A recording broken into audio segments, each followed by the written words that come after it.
பாஜகவின் உண்மை நிலைமை, அவர்களுடைய உண்மை அடிப்படை எண்ணம் என்ன அப்படின்றது இந்த நாட்டுக்கு வெட்ட வெளிச்சமாக திரு அமித்ஷா அவர்களின் பேச்சு, அண்ணல் அம்பேத்கரை எந்த அளவுக்கு இழிவுபடுத்தி பேச முடியுமோ அந்த பேச்சு அவங்களுடைய உண்மையான நிறம் என்பது என்ன என்பதை காட்டிடுச்சு. அதாவது அண்ணல் அம்பேத்கரை பத்தி 3 நாளுக்கு முன்னாடி தான் புகழாரம் சூட்டுறீங்க. அரசியலமைப்பு சட்டத்தை மாத்த மாட்டோம், மாத்துறதெல்லாம் தப்புன்றீங்க. ஆனா அதுக்கு அடுத்த நாளே அவங்க பண்ற வேலைகளை பார்த்தால் இதுதான் பாஜகவுடைய நிறம், இதுதான் அவருடைய உண்மையான எண்ணம். அவருடைய உண்மையான கோபமும் வெறுப்பும் எங்கன்னா அண்ணல் அம்பேத்கர் மேலையும் அரசியலமைப்பு சட்டத்தின் மேலையும் இந்த சமூக நீதினால் இவ்வளவு பேர் இன்னைக்கு முன்னாடி உட்கார்ந்து இருக்கோமே, சமமாக உட்கார்ந்து இருக்கோமே, அவர்களின் மீதுதான் என்பது வெட்ட வெளிச்சமாக தெரியப்படும். குளிர்கால கூட்டத்தொடர் ஒரு முக்கியமான ஒரு கூட்டத்தொடர். நாடாளுமன்றத்துல பல விஷயங்கள் பட்ஜெட்டுக்கு முன்னாடி டிஸ்கஸ் பண்ணக்கூடிய ஒரு கூட்டத்தொடர். இந்த தடவை ஒரு வரலாறு காணாத அதிசயங்கள் இந்த கூட்டத்தொடர்ல நடந்ததா நான் பாக்குறேன். அது என்னன்னா, இந்த கூட்டத்தொடர் ஆரம்பிக்கும் போதே ஆரம்பிச்ச டைம்ல இருந்தே எதிர்கட்சிகளின் குரலை நசுக்குவதற்காகவே ஒரு அரசாங்கம் செயல்படுது அப்படின்ற எங்களுடைய ஒரு குற்றச்சாட்டு முழு ஆதாரத்தோடு நிரூபணமான ஒரு கூட்டத்தொடர் இது.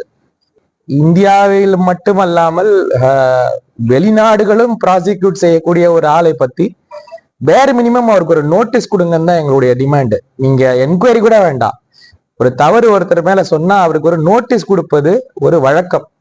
ஒரு பேர் மினிமமான நோட்டீஸ் கொடுக்கணும். இதை பத்தி நாங்க டிஸ்கஸ் செய்ய நீங்க பாராளுமன்றத்துல அனுமதிக்கணும்னு சொன்ன ஒரு வேண்டுகோள் கூட செவி சாய்க்காமல் சபை நடந்தது. அங்க எப்போ அதானின்ற பேர் அங்க நாடாளுமன்றத்துல பேசினாலுமே கூட ஏதோ ஒரு இனம் புரியாத ஒரு பயம் பாஜகவுக்கு வர்றதுதான் நான் பாக்குறேன். இந்த நாடு ஒரு மனிதருக்காக இவ்வளவு இறங்கி போகிறத நான் இது வரைக்கும் பார்த்ததே இல்லை. இது நாடாளுமன்றத்துக்கு மட்டுமல்ல, இந்த நாட்டில் வாழும் அனைத்து மக்களுக்குமே இவங்க செய்யற ஒரு பெரிய இன்சல்ட்டா நான் பாக்குறேன். இந்த மாதிரி யாரையுமே ஒரு மனிதருக்காக ஒரு நாடாளுமன்றமே மூடுற நிலைமை நாங்க பார்த்தது இல்லை. 2வது நாள்ல இருந்து அதானின்ற ஒரு பேரை சொன்னதுக்காகவே சபையை ஒத்தி வைத்த ஒரு வரலாறு இப்பதான் நாங்க பாக்குறோம். 16 லட்சம் கோடின்றாங்க. 16 லட்சம் கோடி சூறை போனது யாரு பீட்டு பண்ணவும் இல்லை. நம்மள மாதிரி டிமேட் அக்கௌண்ட் ஓபன் பண்ணி ஸ்டாக் மார்க்கெட்ல 1000, 2000, 3000, 10,000 போட்டு அதுல ஏதாவது கொஞ்சம் வருமேன்னு பாக்குறவங்களுடைய பணம் தான் சூறையாடப்பட்டிருக்கிறது. இதை நீங்க என்கொயரி பண்ணுங்க, சரி அட்லீஸ்ட் ஒரு நோட்டீஸ் கொடுங்கன்னு சொன்னதுக்கே இந்த மாதிரியான ஒரு அராஜகம் இது வரைக்கும் நாங்க பாத்திராத ஒன்று, இந்தியாவும் பாத்திராத ஒன்று. அல்டிமேட் காமெடியே என்னன்னா, வழக்கம் போல பாஜகவின் காமெடி, அந்த சர்ச்சை முடிஞ்ச அடுத்த நாளே இந்த 1 நேஷன் 1 எலெக்ஷன் அமெண்ட்மெண்ட்டை கொண்டு வராங்க. அதாவது அமெண்ட்மெண்ட் பண்ணக்கூடாதுன்னு பேசிட்டு அடுத்த நாளே இந்திய அரசியலமைப்பு சட்டத்தை தலைகீழாக புரட்டி போடும் ஒரு அமெண்ட்மெண்ட்டை கொண்டு வராங்க. எப்படிப்பட்ட அமெண்ட்மெண்ட்னா, அது இதுக்கு முன்னாடி இங்க இருக்கிற மாநிலங்களுக்கு எல்லாம் எந்த விதமான ஒரு மரியாதையும் இல்லைன்றத ரொம்ப கிளியரா சொன்ன ஒரு அமெண்ட்மெண்ட் அது. அம்பேத்கரை பற்றி அப்படி பேசிய பிறகு அதை கேள்வி கேட்காமல் இருப்பதோ இல்லை அது கடந்து போவதோ இந்த நாட்டில் சமூக நீதியினால் முன்னே வந்தவர்களும் சரி, இந்த நாட்டின் ஒருமைப்பாட்டையும் ஒற்றுமையையும் ஒரு சகோதரத்தையும் நம்புவர்களும் சரி, அது ஏத்துக்கவே முடியாத ஒரு விஷயம்.